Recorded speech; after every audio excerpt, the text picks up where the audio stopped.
understanding the dynamic of power between those folks from whom our institutions are seeking something, resources generally, and those who are then tasked with procuring those resources, generally making those folks happy, and sort of keeping them in the boat. And so there has been, for decades upon decades, particularly as women have entered the field of philanthropy over the last many decades, because this used to be, if we think back, back to the 40s, 50s, 60s, maybe even early 70s, advancement was largely men and volunteers. And as more and more women have made their way into the profession, I think these things, as it did in many industries, became very prevalent. Because you have that power dynamic, because you have that staff member who feels like, I'm going to jeopardize this gift or whatever it may be, or my career, if I say something about this. It was largely what members of the collaborative have talked about being the whisper network. And so women protected one another by backroom conversations and closed door, details, or don't ever be alone with donor X in the car. If they invite you to their house, don't ever go there. Always meet them in a public place. Always have somebody with you, or make sure their wife comes along, whatever it may be. People trying to work around bad behavior rather than reporting it or doing anything about it. Two things then could happen if someone did report it. If they were believed, perhaps that leader would say, oh, that's terrible. Don't worry, I will take them from your portfolio and I will deal with them. So you don't have to worry about it, meaning that gift officer's metrics could then be impacted because then that's potential revenue that they are not able to raise. Or on the other hand, they might get that's just how so-and-so is. They don't mean any harm. They don't mean anything by it. Just carry on. And both of which are harmful. Welcome to Black Philanthropy, Our Stories, where each episode spotlights awesome Black and African American leaders committed to transforming lives and communities through philanthropy. These authentic conversations will inspire, challenge, and remind you are not alone. Here's your host, award-winning writer, director, and founder of Samuel and Murray, Michelle Renee Jackson.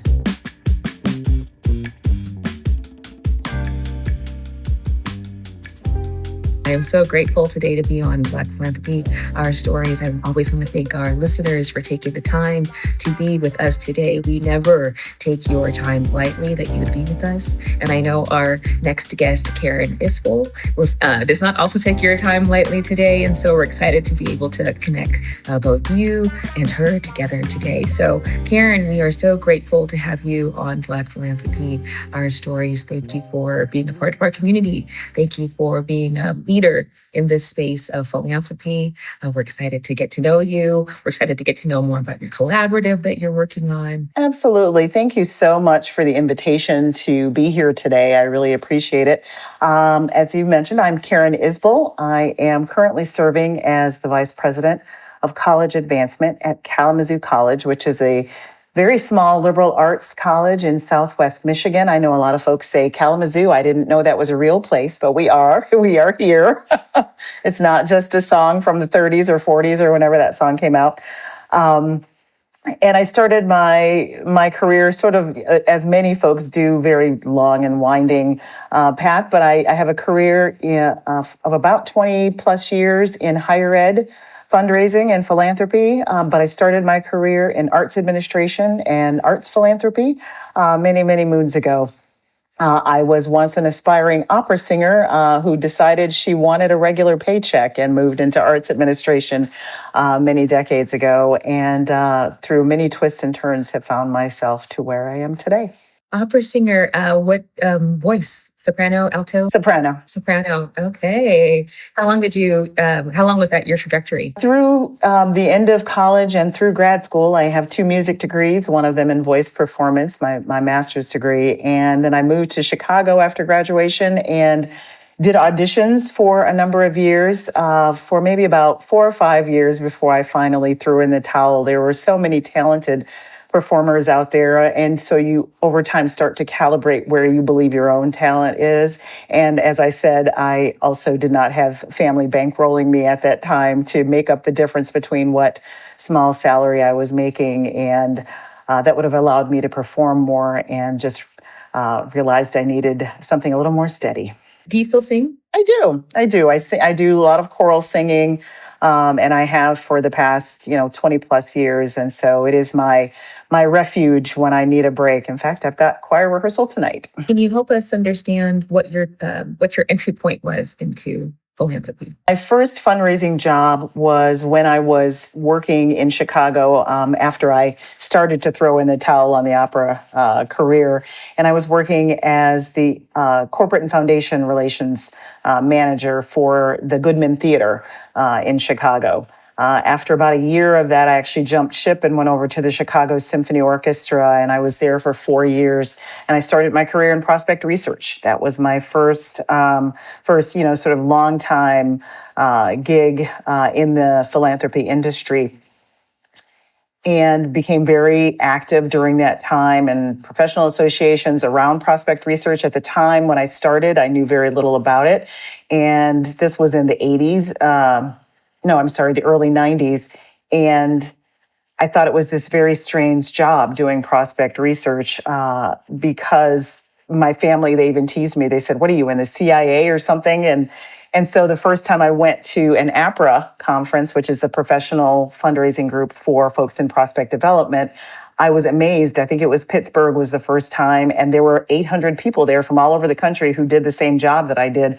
And it really opened my eyes to this broader world of philanthropy and higher ed and the arts and all of that. And it really sort of kicked me off on my journey. Karen, for some people, a lot of people don't know what prospect research is. What is that?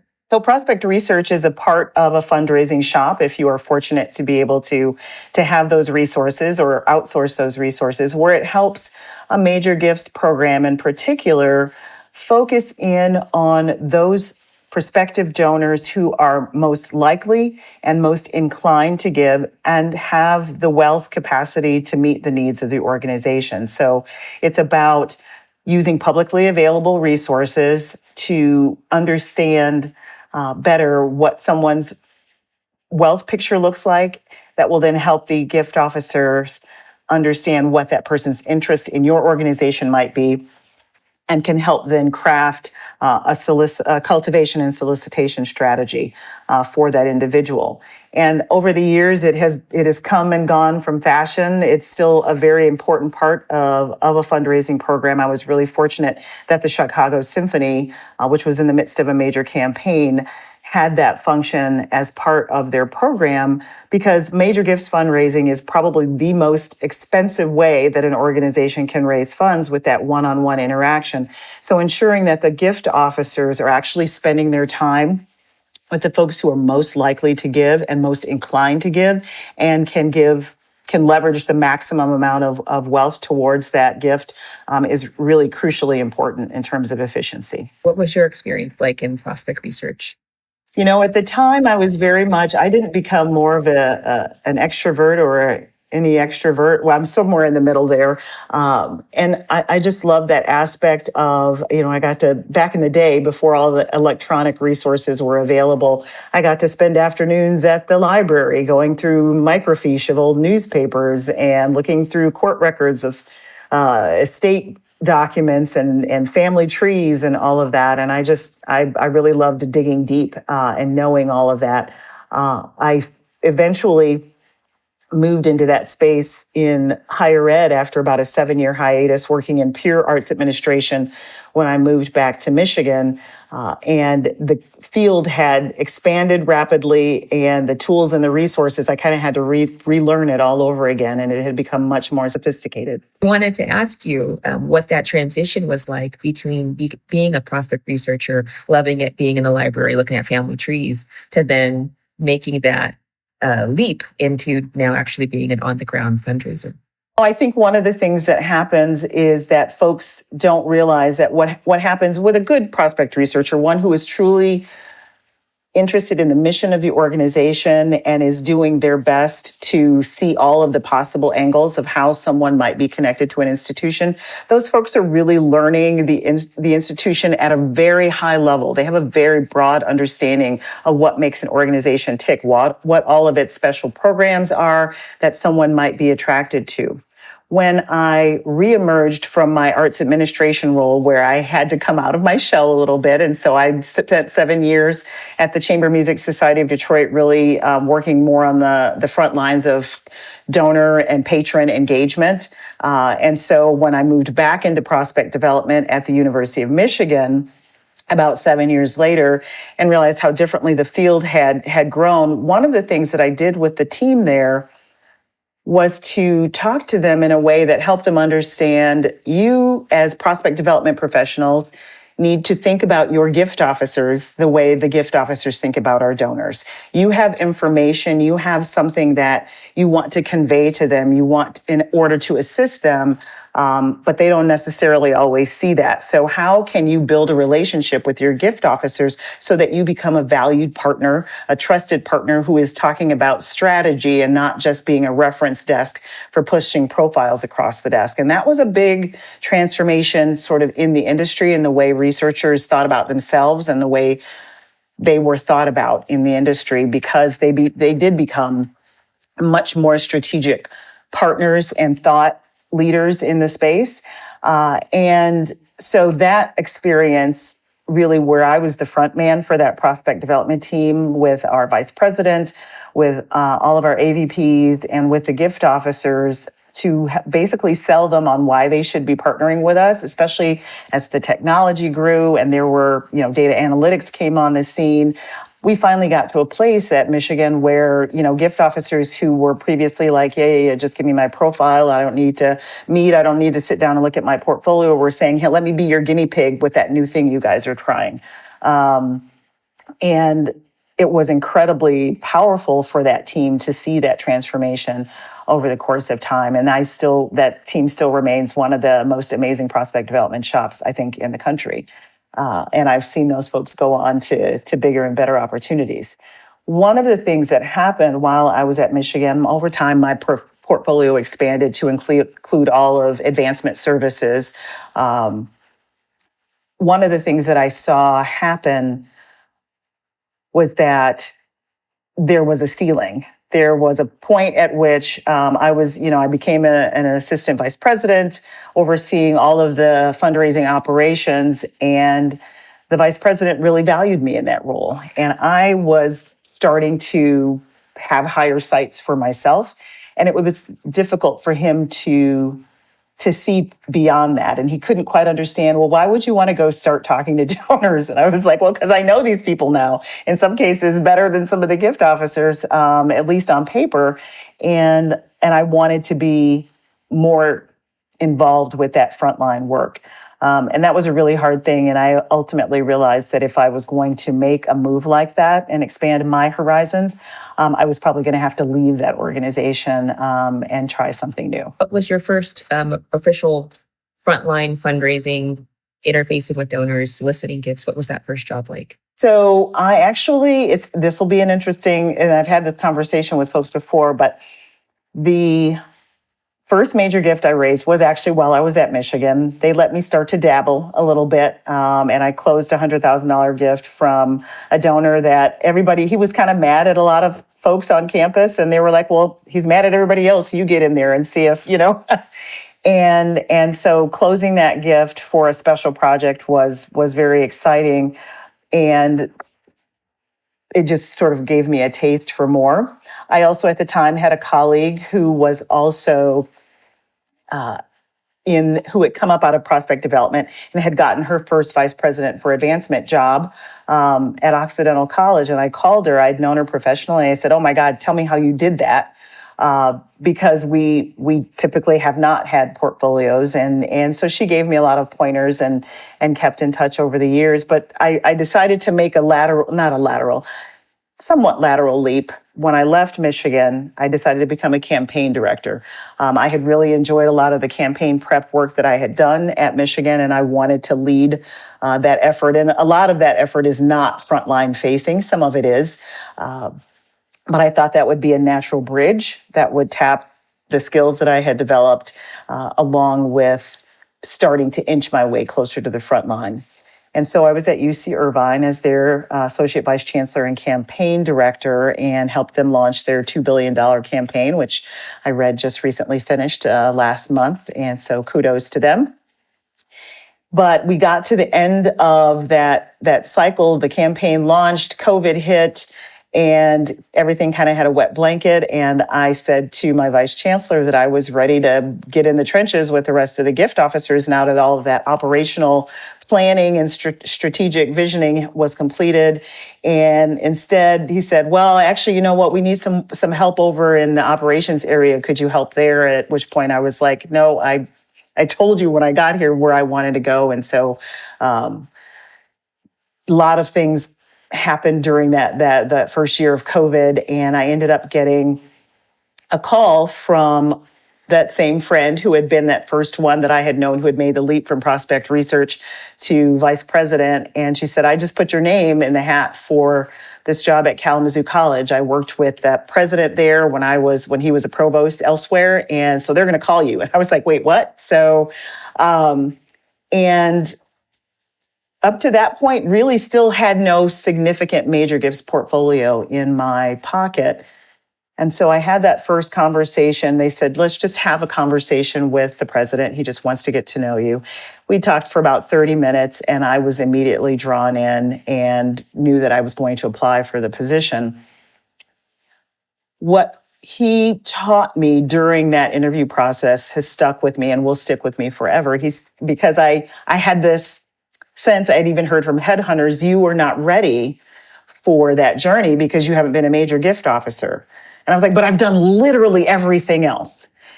And so it was like this weird wall that was in front of me. And he said to me, I'm the president of this college. He said, I've never been a vice president for development. I've never been a vice president for student affairs. I've never been a vice president for enrollment. And I've never been a CFO.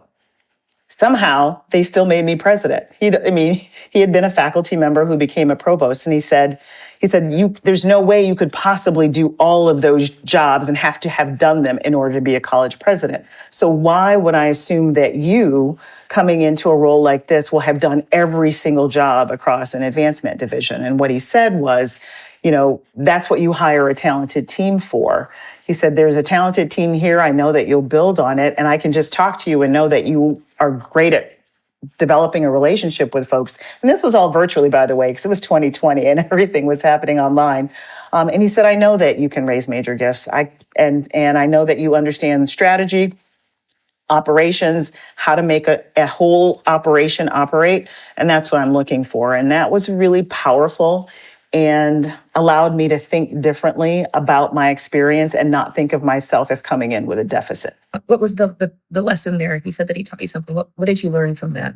Really, just the lesson was that that realization that many of the folks that I had talked to at other institutions, with headhunters, they made me feel like because I didn't have this one piece, this major gifts portfolio piece, that I was deficient and not yet ready to take on that leadership role, where I had led in every other aspect of a fundraising program. And so I think this happens a lot with women where, there's the adage that, men will apply for a position that they're, 30%, qualified for in terms of experience, and women will wait until they're at 95% to apply, and just understanding that didn't need to be me. When you think of Black philanthropy and the space that you inhabit now in the sector as a very high-level fundraiser, what does that definition of Black philanthropy look like for you? It's a great question, and I spent some time thinking about it, and certainly as I've listened to some of your other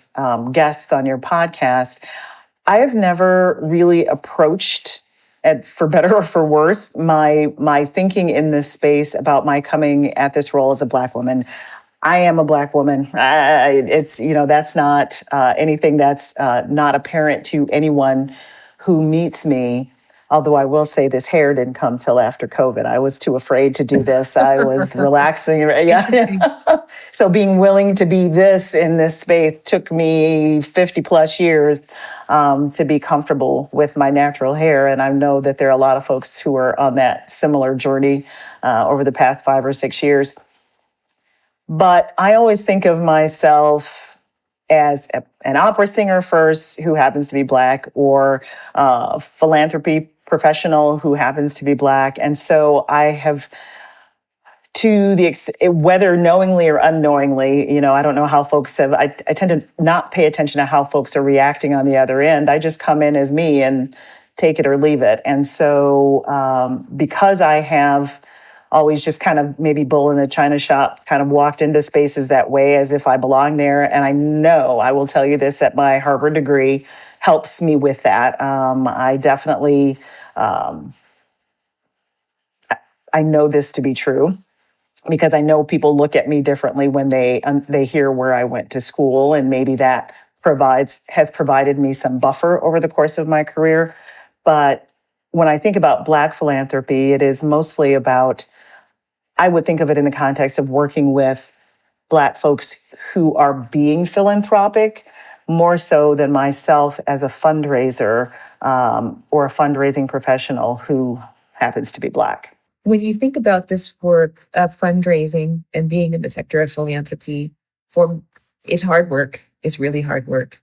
And for a myriad of reasons, people find themselves, regardless of race, regardless of gender, they find themselves doing this work of what many of us would identify as loving the other, right? Loving one another through this work as fundraisers, as donors, foundation leaders, that we seek to honor someone. That I know that you know this question whenever you're meeting with a donor, you might ask them, a prospective donor, why do you give? What is motivating you? And my father, my family, is part of our family values. Is there any community or a value that you honor or that you're mindful of when you're doing the hard work of fundraising that you're mindful of in the work as a leader in this space? Well, I certainly, my mom, who was a single mother, for most of my youth, was the hardest working woman I've ever known.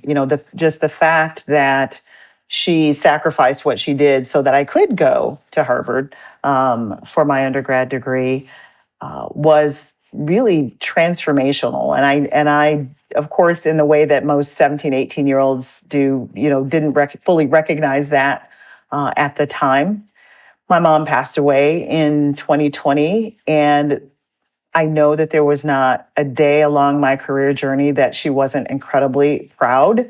I went off to college to be a doctor, so I was pre-med. So there was probably a blip in there where she was like, wait, you're going to do what now?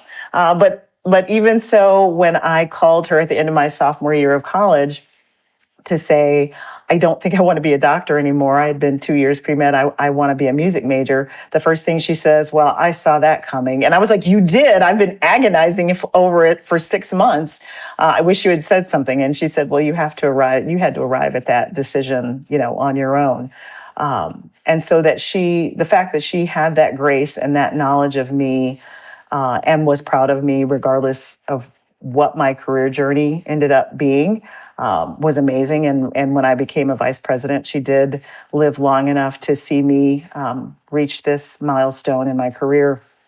And I just know she was incredibly proud. And so she's always in my thoughts as I do this work, which is very much focused on relationships and mission and the joy of making those connections and seeing the outcomes that our donors can provide for our constituents.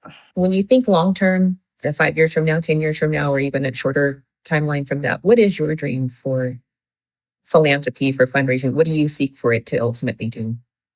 I guess I would say that my dream would be that there is such incredible wealth in this world, and there are such great disparities between those who have and those who have not. I would love for those folks who have more of them to understand the power and the joy that comes from giving. I look at somebody like Mackenzie Scott or any number of other major philanthropists who are quite literally giving it all away over time. That is so incredibly powerful, but not everyone has that mindset. So I guess my dream would be that more folks would come into that boat. I know that the Giving Pledge has had a very mixed results as some philanthropists have tried to get others to join them.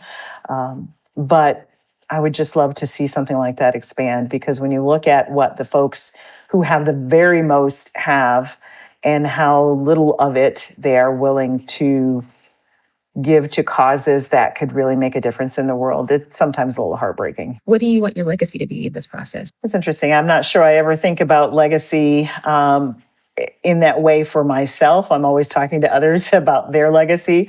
I certainly would love to be at a position in my life to become the kind of philanthropist that I work with every day. I think I'd need to have a few more zeros after my paycheck to do that.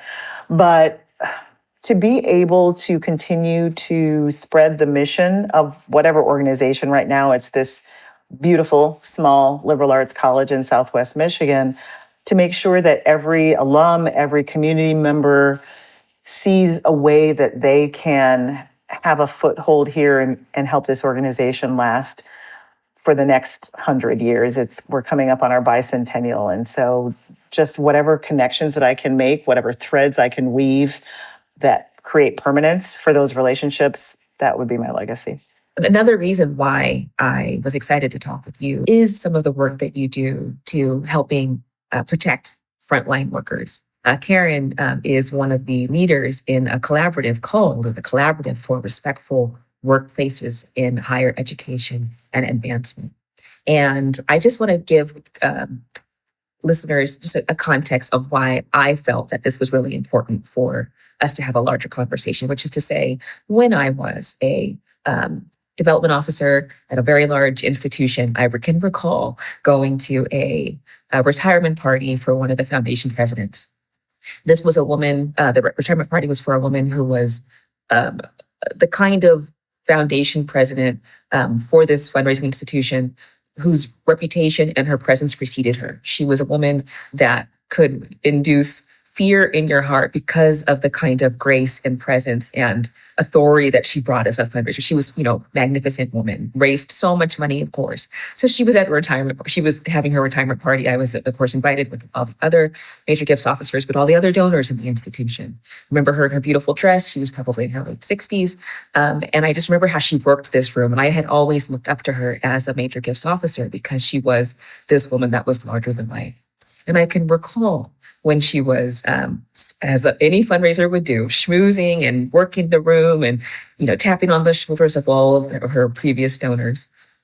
I just remember watching this man, who's probably also in his 60s, continue to just grab her ass. And he just kept on this grabbing it. And it was during the party, so people were not really paying attention, but I was watching, and maybe there's others who were watching. And I remember watching this woman that was so powerful, trying to swat his hand away, trying to keep on engaging in conversation. I imagine that man's wife was sitting right next to him. But there wasn't much she can do except swat him away. But I guess the word is the normative, how normative it was. It just seemed like a regular day for him and for her. And I often, when I was sitting there, as sort of young in my major gifts career, just wondering, well, how long has this been going on, right? And how long has this been going on for her when she simply has to swat someone's hand away at her retirement party when she's trying to say goodbye? And I wondered if she, as the foundation president, is in a position, in a party where she is in a position where men, donors, still feel like they have the capacity to put their hands on her. What does that mean for the rest of us who are just, barely entry-level professionals? And I say that because I think for me, it was a moment of disempowerment, which is to say, this is what's expected of fundraisers. You do whatever you have to do to get the gift for the institution because the institution's relying on you.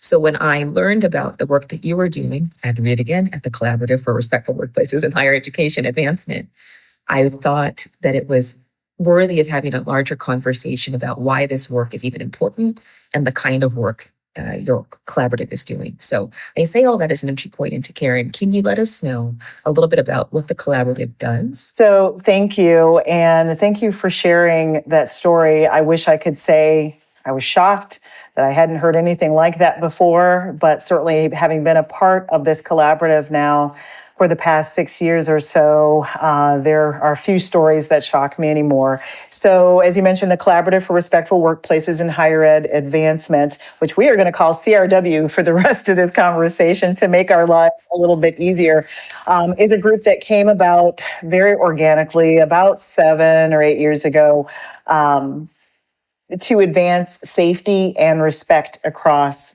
advancement. Specifically, I mean, this came out of several higher ed institutions getting together and pooling their resources, and that group has grown over time.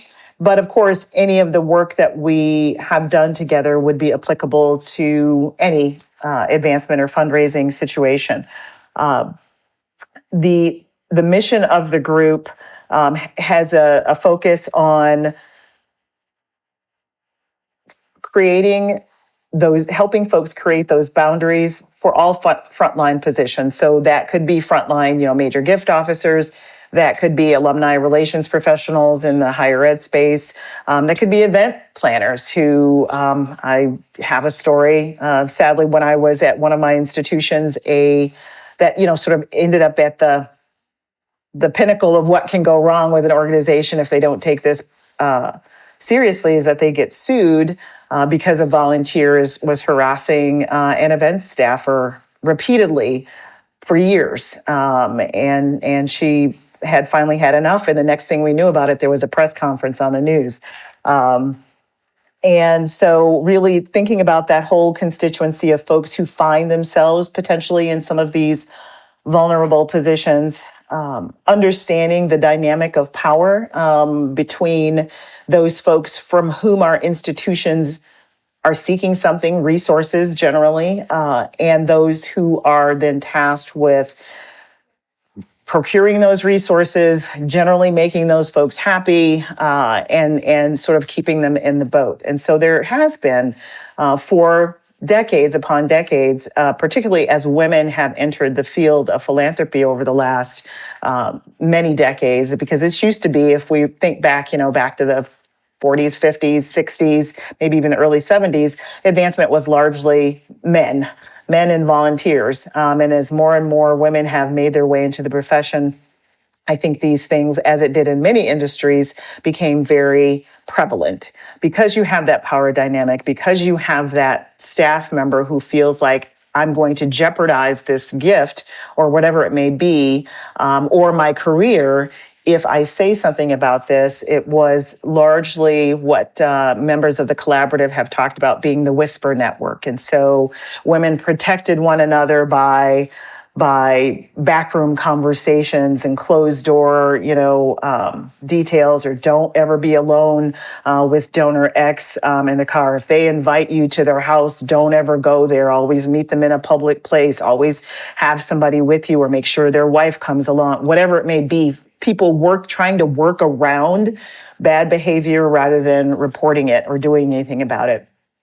Two things then could happen if someone did report it. If they were believed, perhaps that leader would say, "Oh, that's terrible. Don't worry. I will take them from your portfolio and I will deal with them. So you don't have to worry about it," meaning that gift officer's metrics could then be impacted because then that's potential revenue that they are not able to raise. Or on the other hand, they might get "Oh, that's just how so-and-so is. They don't mean any harm. They don't mean anything by it. Just carry on." And both of which are harmful.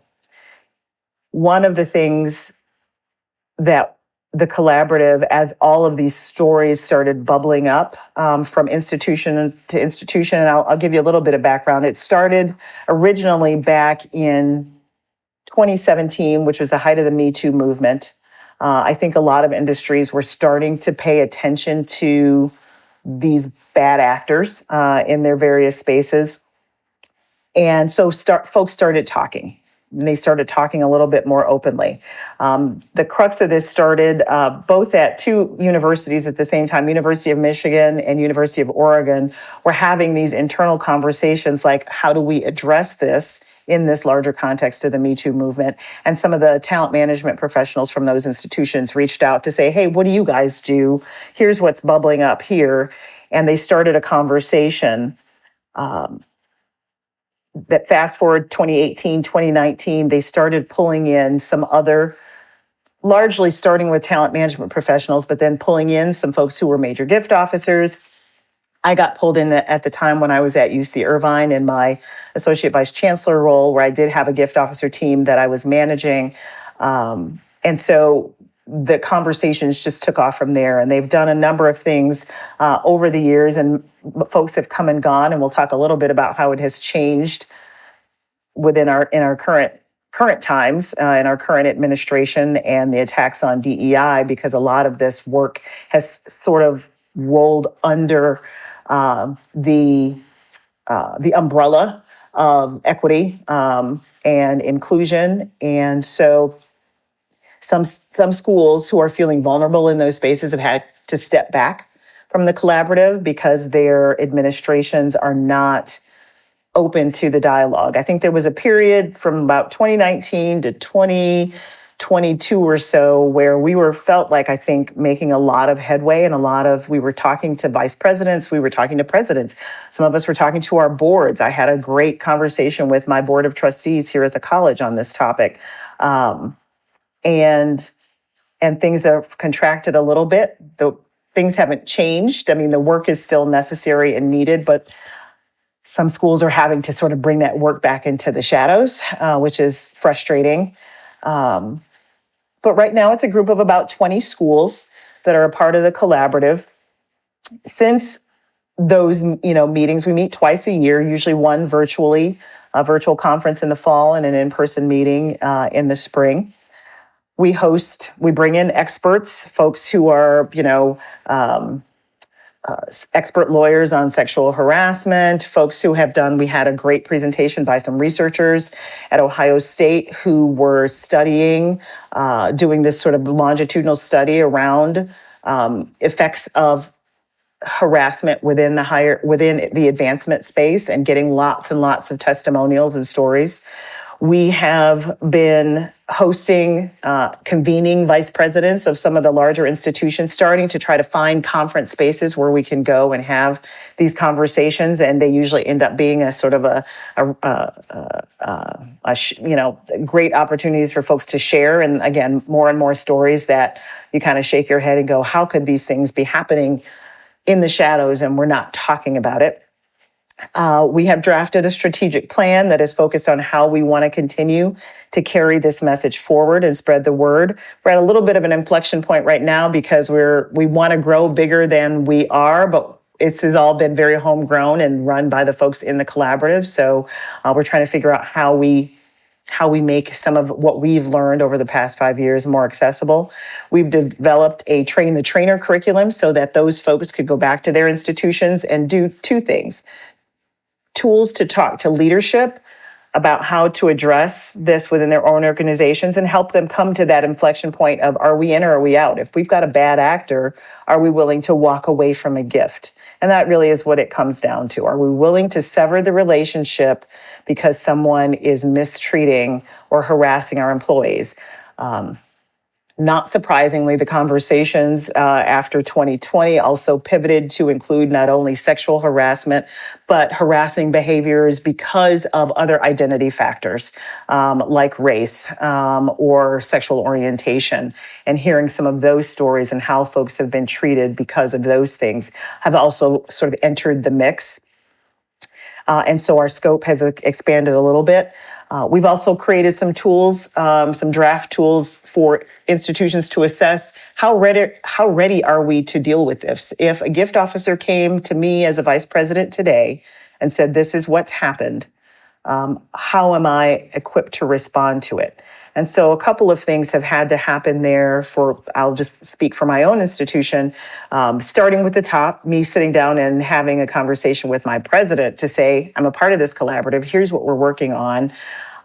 Right now, I don't know that we have, nothing has yet been reported up to me, but I'm going to start talking to my gift officers because I want them to know that they can come to me, and know that I have their back, and figuring out what that means. And so getting him on board, it took a little bit longer with our board chair because our president went to him and said, Karen would like to come and have a session with the board on this topic to raise some awareness.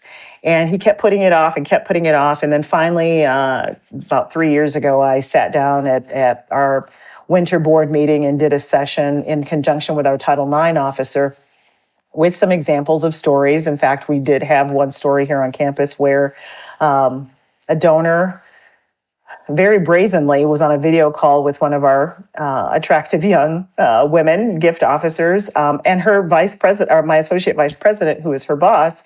He was also on that call, and she made a very innocent comment. Well, the next time I'm down in your town, I hope that we can get together. I'd love to reconnect on this conversation. And he says, yeah, and maybe you'll let me take you to the such and such hotel.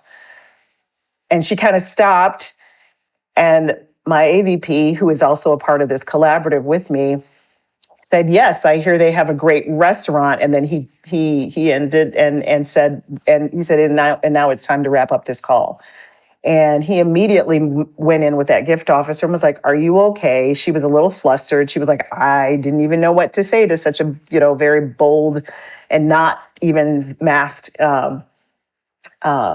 proposition. And that he thought it was okay with somebody else on the call to say it, was pretty shocking to them both. And she still works with that donor, but we've since learned he has some cognitive challenges, which is also something, especially as some donors get older, that might make its way into the mix.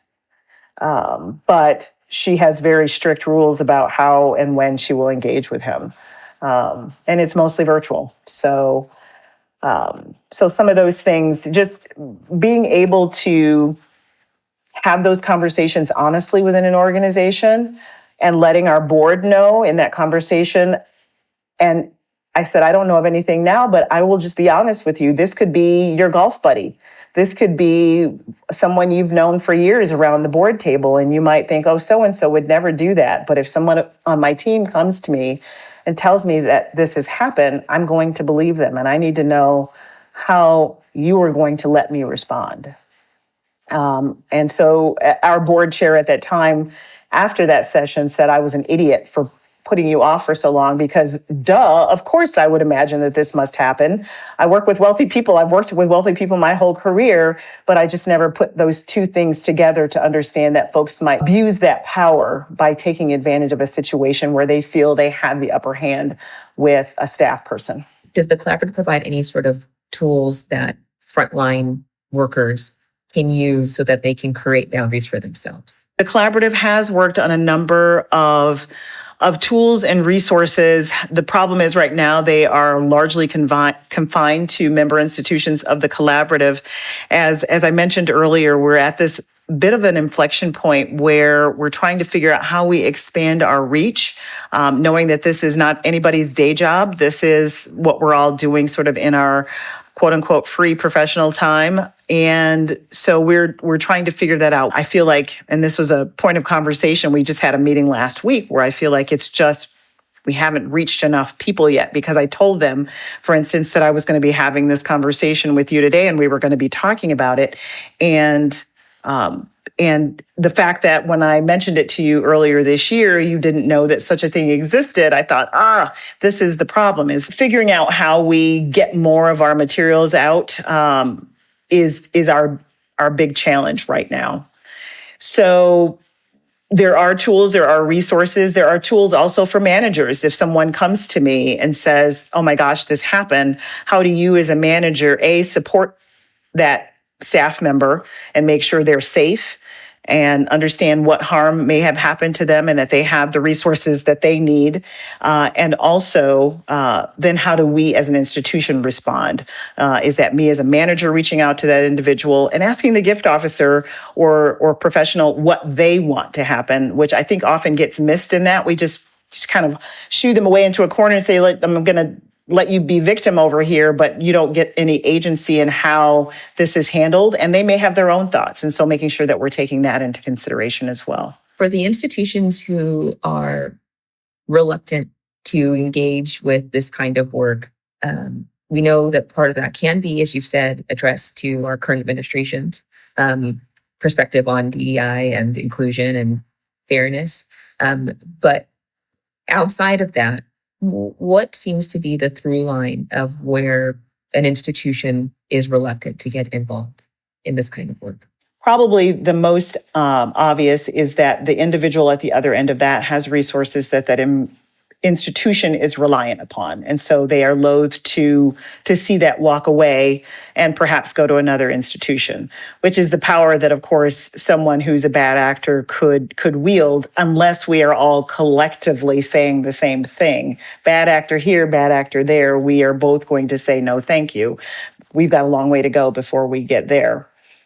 Oftentimes what we will find is that is the legal departments of larger institutions that, are trying to figure out how to dot all the I's and cross the T's and don't want to get involved in being sued for defamation or some other, or libel or something related to that. And so they are very gun shy. At a small institution like ours, we didn't have too many layers we had to go through. At some of the big universities, it's a several years process to get an institution's president, their general counsel, their HR teams, and everybody and their brother sort of all rowing in the same direction. And sometimes they never quite see eye to eye. So it's always this uncomfortable middle ground. I would say those are some of the biggest barriers that member institutions have shared over the last several years. I wonder if you thought that the collaborative might be involved in some of the legacy that you might have for this larger sector. I do think if we can find the right way forward for this work so that it is disseminated not only to the big institutions that have the resources to devote to being a part of this, but every single shop advancement office at every nonprofit across the country, actually around the world. We've got folks in the collaborative from a couple of other countries as well. I think that would be a huge legacy to leave behind for the philanthropic industry and for the sector. It's a big job. I mean, a lot of small nonprofits that, where maybe it's just the executive director who's also, doing double duty as a fundraiser and feeling like they don't have the ability. And that's where being able to have a conversation with a board would come in. But so that they know that this work exists and that they have access to it. There's been a lot of talk about creating a fundraiser's Bill of Rights or an advancement professional's Bill of Rights. And a few institutions in the collaborative have done that, a few institutions outside. And it's similar to the Donor Bill of Rights in that it really kind of enumerates all the things that as a fundraiser or as an advancement professional, you have the right to be safe. You have the right to walk away from a situation if you are uncomfortable or feeling like you are in jeopardy, and enumerating those. So there are a number of institutions that have adopted something like that as well. And I think the biggest thing is just how do we make it more broad? We can go to conferences and you catch the people who are in the room at that particular time. And also do it in such a way that every organization can afford it. I think one of the crossroads we're at now is, do we make this more professionalized and really spin off from the collaborative so that it can have a broader reach? But then does it become something that becomes monetized in a way that where it becomes inaccessible for organizations that don't have professional development dollars to spend on it? They miss out. I wanted to ask you your thought on this idea of leaving an institution that you may be bad actors. And the reason why I asked that is because one of the things I shared when we were working with, when we were doing Stephen Wallace's episode, which of course is the first Black male that I've ever met within fundraising or within the sector of philanthropy. And I shared with him during his episode that I was meeting with a prospective donor for our institution. They hadn't given, but they had the capacity to give at a high level.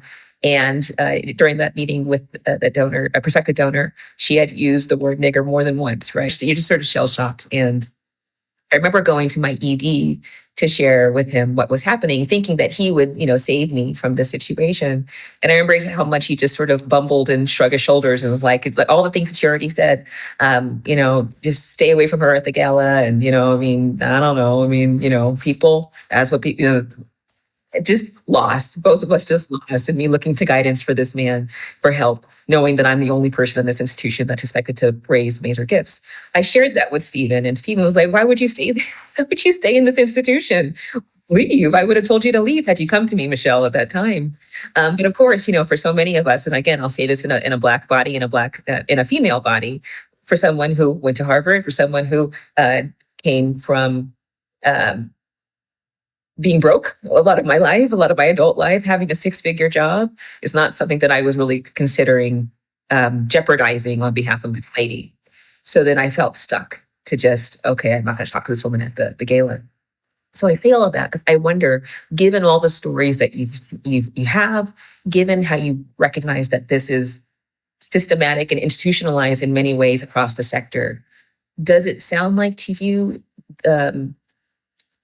the most strategic response often is just as a frontline worker, just leave? Or do you think it's worth staying sometimes? I think if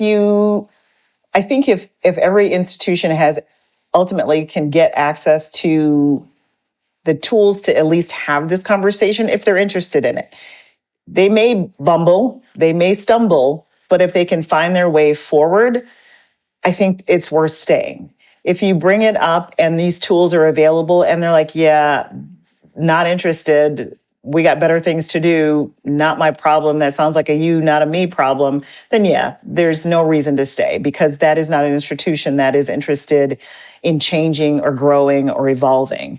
And I think one of the things that we say when we've done some of these presentations on why this is important to our industry as a whole is that folks are leaving nonprofit jobs and leaving fundraising jobs, sometimes for these very reasons. And sometimes they leave and they don't tell anybody why they're leaving.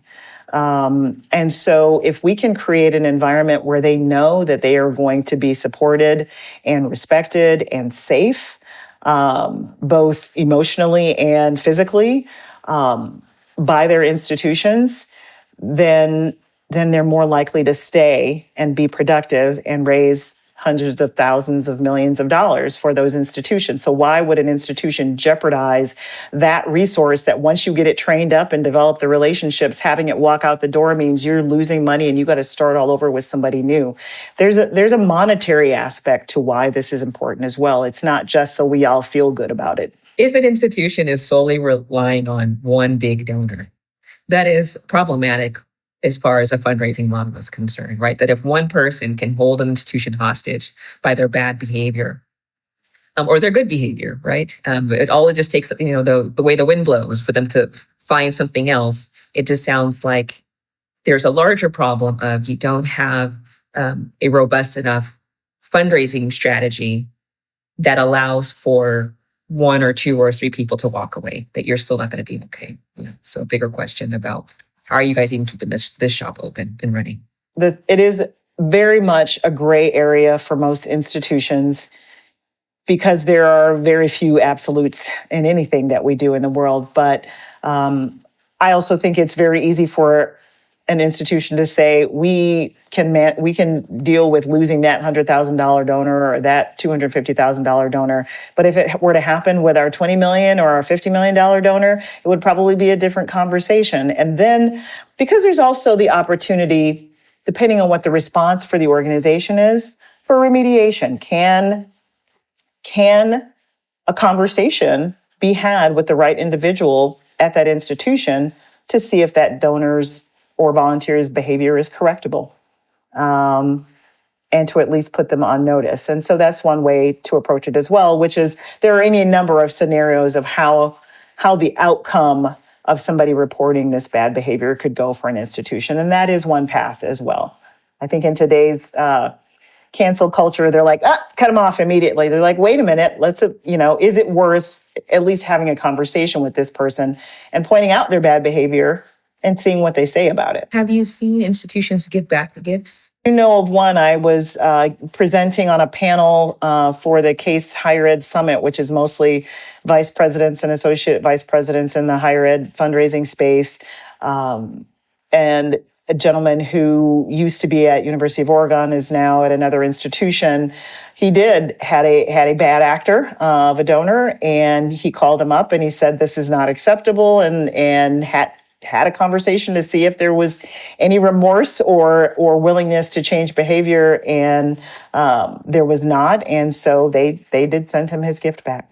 I think for the question that I'm asking is this issue of values. Like, what are we all up to here, right? If we're just making money, then let's just call it what it is. If we're here to be loving, let's call it what it is. If we're here to create opportunities, let's call it what it is. But I think, part of what I think with the collaborative is identifying is ultimately what is an institution's values, and donors bill of rights and fundraising bill of rights and everyone's rights. Are they being respected and valued? And as Stephen, who's a fundraiser, who's also recruiting, will often say, when you're looking for a job as a fundraiser or a frontline staff member, is the institution in line with your own sense of values? Because this work it's too hard for it to only be a paycheck. It's a great paycheck depending on the institution, but it's not worth, I would argue, I imagine you might agree, it's not worth one's dignity or one's safety to do this work. 100%. 100%. And I think there are a lot of things that can make a person be ready to move on to a new opportunity. But I will say the questions that I asked when I went from University of Michigan to UC Irvine, because I was chasing the job, and the questions that I asked when I left UC Irvine to come to Kalamazoo College because I was looking for a different culture were very different questions in those interviews. Questions that I wouldn't have even thought to ask the first time were front and center the second time in terms of understanding more about the values of the institution. And I think if we can, if nothing else, train our frontline professionals to be asking those right questions about who that institution is that they're considering working for, we could go a long way. How can our listeners connect with the collaborative and some other resources they can provide? I think if there is someone who is interested, they are welcome to reach out to me directly, and we have we would have a conversation and a short onboarding. There are some requirements for being in the collaborative in terms of the investment of a small amount of resources, and every institution is asked to have 3 members join the collaborative from different perspectives, and so it's significant. And as I said, as we sort of approach this inflection point, that could change a little bit in the coming year, but I'm happy to talk to anybody who's interested. So it doesn't sound like a good old-fashioned copy and paste and go ahead and put it into AI and they'll figure it out for you. You actually have to have institutional commitment to do this. Yes. We often talk on our show about this idea of failure, what's been really important in one's journey about failure or mistakes. And some people say, you mean regrets? No, not regrets. I just mean the things of where did you sort of bumble and trip and fall along the way in your journey, in your career in the sector of philanthropy that was ultimately really informative on how you took your next step, if there is such a thing that you've experienced so far in your journey? So I think I just mentioned the first thing that I'll cite, which is I left an organization to follow a job, and I didn't ask the right questions about the culture of the institution. And I learned a lot in that job, and that job prepared me for the job that I'm in today, but it was ultimately very clearly not the right space for me. And it was just a culture that I didn't understand. And I don't know if it was a Midwest, West Coast thing, or I don't know. There were, I think, a lot of things in the mix. And so I would say that while it was a great learning experience, it was definitely a mistake in terms of what I selected for my next opportunity when I left Michigan for those reasons, because I didn't ask the right questions. And I still have a little bit of PTSD from that experience. And so I always just advise folks now, if they're thinking about moving on to their next career opportunity, to make sure they're asking the right questions. And then in a wonderful example of grace and what having an amazing leader looks like, in my first couple of years here at Kalamazoo, I made a blunder with a whole reunion class. And partially because of some of the work that I've been doing with CRW and something that had been reported by members of this class during a reunion cycle. And I got very, went into mama bear mode, and the president and I sat down and we made some decisions. It turns out we were a little ahead of ourselves. And then we had to do some work to try to bring that whole reunion class back into the boat. It was a lot of drama. It could have been a career ender, at some institutions with a different kind of a leader.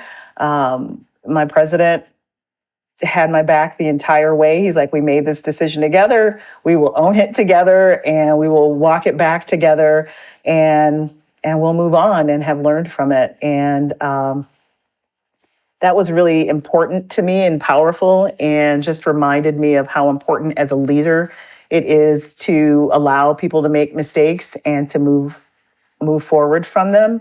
And so I bring that forward as much as I can with my team.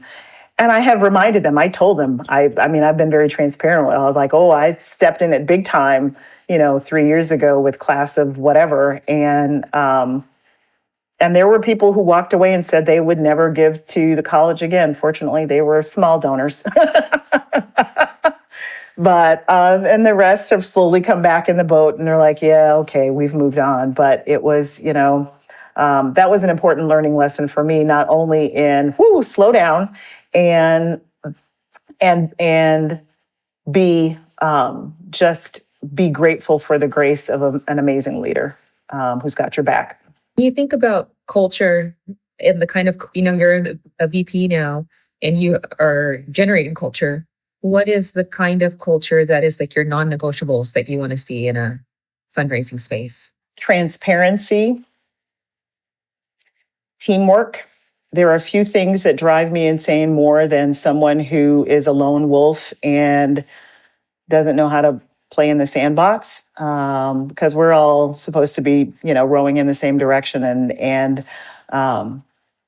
I honestly don't care if you're bringing in lots of big gifts if you are trampling all of your colleagues along the way. And so that's really important in terms of advancement culture. And then just always being curious and willing to grow. I've had some wonderful colleagues over the years who I hired them knowing at some point I was going to lose them because they were that good. And I had to be okay with that. Whenever I hear of people leaving an institution and their boss is mad at them or feels betrayed, I'm like, you knew they were good. Why would you not expect that they're going to want to grow? And if that opportunity didn't exist at your institution, you need to be prepared for that. But I would rather have that than someone who is content to merely exist in their role. Are you feeling hopeful these days, Karen? And if you are feeling hopeful, where does that hope come from? And if you're not feeling hopeful, that's okay too. And what can we do to help you feel hopeful? That would be a question, but hopefully you are feeling some hope, because the rest of us need your help. There's always room for hope. There are many days where I'm just in a dark place, and I'm literally shaking in my boots, terrified for what next. I think things have happened so rapidly in the last 9 months or so that people said could never happen, would never happen. And so that is terrifying. I try to stay focused on our mission, which is how we have tried to manage that sense of hopelessness. That sense of hopelessness here at our institution is just what is right in front of me. We have our students, we have our faculty, we have amazing programming. We see day after day the incredible outcomes when I talk to alumni, and they are literally crying across the table from me, telling me how this institution changed their life, be that 5 years ago or 50 years ago.